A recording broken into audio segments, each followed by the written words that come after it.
আমাদের এই দেশটি নানা কারণে আমরা পিছিয়ে আছি।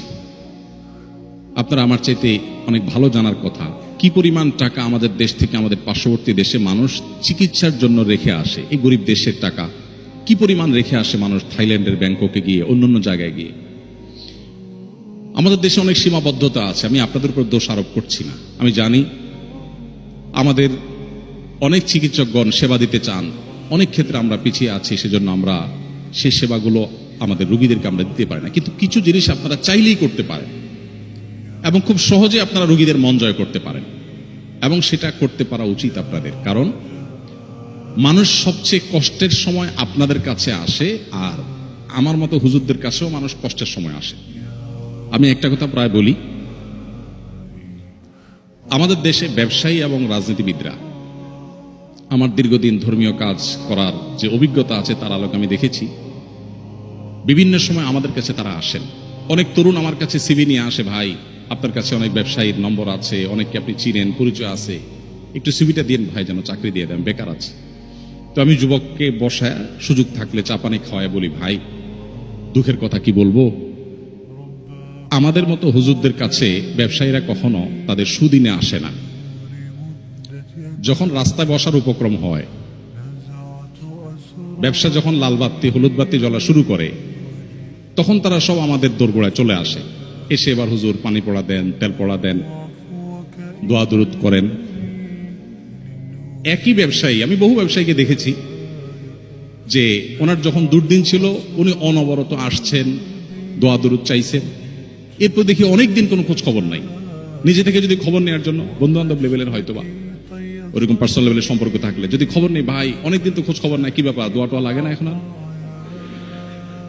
তখন বলে যে হুজুর আলহামদুলিল্লাহ ব্যবসাটা ভালো রান করছে, সময় পাচ্ছি না হুজুর, সময় করে আসবো। আমি বলি আল্লাহ আপনাকে সময় না করার তৌফিক দান করুন, কারণ আপনার সময় হওয়া মানে ব্যবসা খারাপ হওয়া, সেটা আমি চাচ্ছি না। ঠিক একইভাবে রাজনৈতিক নেতৃবৃন্দকে আমি দেখেছি,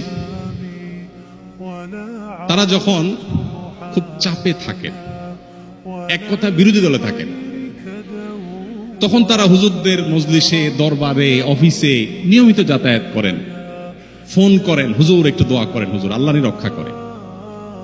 আর যখনই তাদের পরিস্থিতি পাল্টে যায়, তখন হুজুররা চেরাক দিয়ে তাদেরকে আর খুঁজে পায় না। তো আমাদের হুজুরদের কাছে যেরকম মানুষ তার জীবনের সবচেয়ে কঠিন সময় আসে, সুদিনে আসে না। ওই যে চাকরি প্রার্থী যুবককে আমি বুঝাই, ভাইরে তোমার চাকরি আমি কিভাবে দিব, ওই ব্যবসায়ী তো সুদিন হইলে আর আসে না, দুর্দিন হলে আসে, তখন তার চাকরি পারলে ছাঁটাই করতে চায়, সে নতুন করে লোক থেকে নেবে। তো বাস্তবতা হলো, আপনারা যারা চিকিৎসা পেশার সাথে জড়িত আছেন, মানুষের সবচেয়ে কষ্টের সময় আপনাদের কাছে আসে।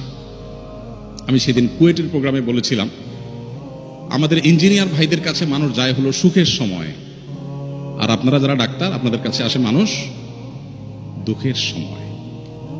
এই সময়টাতে আপনারা যদি একটু চেষ্টা করেন, একটু যদি আপনাদের সদিচ্ছা থাকে, তাহলে সেক্ষেত্রে মানুষের হৃদয়ের জগৎ জয় করা অনেক সহজ, অনেক সহজ। আমার এক বন্ধু আছেন এই ঢাকা মেডিকেল কলেজের, নাম আর বললাম না, কারণ একটা দোষের কথা বলতে যাচ্ছি, এবং আমার খুব ঘনিষ্ঠ বন্ধু মানুষ। তিনি আমাকে বলছিলেন একবার, ভাই আমাদের কাছে কোনো পেশেন্ট আসলে, পেশেন্টের লোকজন, আত্মীয় স্বজন যারা থাকে, তাদেরকে শুরুতে এমন ভাবে অ্যাসেসমেন্ট করার পর ব্রিফ করি যে মানসিকভাবে রোগীর সাথে আসা লোকজন ধরেই নেয় যে এই লোক তো আর বাঁচার কোনো উপায় নেই, বাঁচলে তো আল্লাহর রহমত। তো আমি বললাম, এইভাবে বলার কারণ কি ভাই? একটা মানুষকে আশা দেওয়া যায় না, আল্লাহ ভরসা ঠিক হয়ে যাবে বলা যায় না, কেন এরকম ভড়কায় দেন? তো যেহেতু আমার খুব ঘনিষ্ঠ বন্ধু মানুষ, ফ্রিলি উনি বলছিলেন যে ভাই আসলে আমার দেশে মানুষ রোগী যদি ভালো হয়ে যায় তো বলবে আল্লাহ ভালো করছে, আর যদি রোগী মারা যায় বলবে ডাক্তার বেটা সমস্যা করছে। এই যে মানুষের মধ্যে একটা খারাপ স্বভাব আছে, যে কিছু হলেই, রোডে অ্যাক্সিডেন্ট হলেই চোখ বন্ধ করে ড্রাইভারের দোষ, আর রোগীর কোনো অসুবিধা হলে চোখ বন্ধ করে ডাক্তারের দোষ। ডাক্তারদের দোষ থাকে না তা আমি বলছি না, কিন্তু চোখ বন্ধ করে দোষ দেওয়ার একটা প্রবণতা আমাদের দেশের মানুষের মধ্যে আছে। এই জায়গা থেকে উনি বলছিলেন যে যাতে দোষ দিতে না পারে, এই জন্য আগে ভাগে বলে দিই, ভাই আপনার রোগীর অবস্থা খুবই খারাপ, আর একটু আগে আনলে হয়তো চেষ্টা করা যাইতো। আপনি এখন যে পর্যায়ে আনছেন তাতে ভাই বাঁচার সম্ভাবনা তো একেবারেই আপনি নার মধ্যে ধরে রাখতে পারেন। বাকি আপনারা দোয়া দরুদ করতে থাকেন, আমরা চেষ্টা করি। বলে এরপরে রুগী যদি বেঁচে যায় তখন পেশেন্টের সাথে আসা লোকজন, তাদের অ্যাটেন্ডেন্সদের খুশির কোনো শেষ নাই। মাশাআল্লাহ, ডাক্তার সাহেব ভালো হয়ে গেছে, আলহামদুলিল্লাহ আমার রুগী। আর যদি আল্লাহ না করুক মারা যায়, প্রেশার থাকে না, ভাই আমি তো আগেই বলছিলাম। তো আমি ওনার এই পলিসি শুনে বললাম যে বাহ, এটা বাঁচার জন্য খুব দারুণ পলিসি, কিন্তু আমি যদি এটাকে ইসলামী শরিয়াত ছাঁচে, কোরআন হাদিসের ছাঁচে ফেলে দেখি, তাহলে আমি দেখি কাজটি ভালো কাজ না। আপনি অবশ্যই কোনো শঙ্কা থাকলে সেটা আপনি পেশেন্টের লোকজনকে বলবেন, কিন্তু আল্লাহ নবী সাল্লাল্লাহু আলাইহি সাল্লাম আমাদেরকে একটা দোয়া শিক্ষা দিয়েছেন। আপনারা আপনাদের পেশেন্টের কাছে যখনই যাবেন বা পেশেন্টদেরকে যখনই দেখবেন, আমি আশা করব আপনারা এই দোয়াটা করবেন। খুব ছোট্ট একটা দোয়া। নবী করিম সাল্লাল্লাহু আলাইহি সাল্লাম কোনো রোগীকে দেখলে তাকে বলতেন লা বাসা তাহুরুন ইনশাআল্লাহ। আমরা বাংলায় বলতে পারি আমাদের মতো করে, অর্থাৎ ভয়ের কোনো কারণ নেই, ইনশাআল্লাহ সুস্থ হয়ে যাবেন। এখানে নবী সাল্লাল্লাহু আলাইহি ওয়াসাল্লাম অন্য একটা শব্দ ব্যবহার করেছেন, তাহুর মানে হল পবিত্র হয়ে যাবে। এটা নিয়ে অনেক দীর্ঘ আলাপ আছে, আমি সেদিকে যাব না। শুধু এটুকু বলি যে রোগ অসুস্থতা এগুলোতে যদি মানুষ ধৈর্য ধারণ করতে পারে, সবর করতে পারে, আল্লাহ রাব্বুল আলামিন তার গুনাহগুলো মাফ করেন, সে পরিচ্ছন্ন হয়ে যায়, পবিত্র হয়ে যায়। আমাদের স্যার আমার আগে পবিত্রতা নিয়ে কথা বলছিলেন। তো পবিত্র হওয়ার একটা উপায়, যদি বিপদ আপদ মানুষ সবর করে, ধৈর্য ধারণ করে, আল্লাহ তার গুনাহগুলোকে মাফ করে দেন, তার প্রোফাইলকে ক্লিন করে দেন, ছোটখাটো অনেক ভুল ভ্রান্তি সেগুলো মাফ করে দেন। এই জন্য ইমানদার আসলে হারাবার কিছু নেই। নবী সাল্লাল্লাহু আলাইহি সাল্লাম বলেছেন আজাবান লি আমরিল মুমিন ইন্না আমরাহু কুল্লাহু খায়র।